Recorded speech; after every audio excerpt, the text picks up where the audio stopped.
Maranatha, the Lord is coming. A devotional by Ellen G. White. May 11.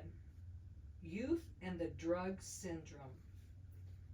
Rejoice, O young man, in thy youth, and let thy heart cheer thee in the days of thy youth, and walk in the ways of thy heart, and in the sight of thine eyes.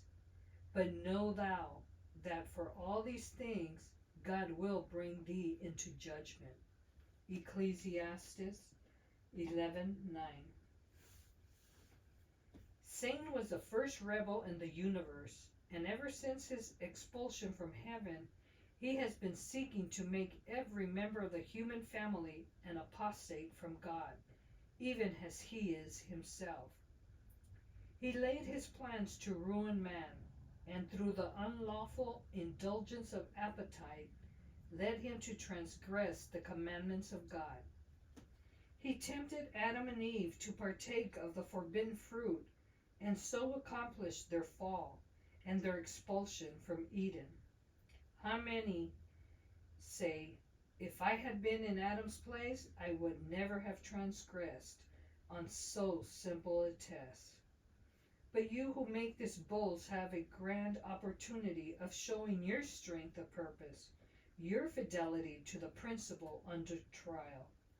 Does God see no sin in your life? On every side, Satan seeks to entice the youth into the path of perdition. And if he can once get their feet set in the way, he hurries them on in their downward course, leading them from one dissipation to another, until his victims lose their tenderness of conscience and have no more the fear of God before their eyes. They exercise less and less self-restraint. They become addicted to the use of wine and alcohol, tobacco and opium, and go from one stage of debasement to another. They are slaves to appetite. Counsel which they once respected, they learn to despise. They put on swaggering airs and boast of liberty when they are the servants of corruption.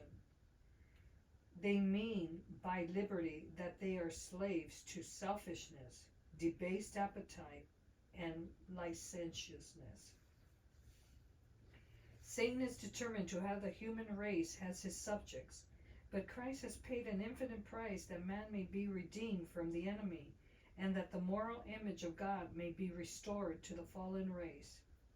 Fallen men may through Christ find access to the Father, may have grace to enable them to be overcomers through the merits of a crucified and risen Savior.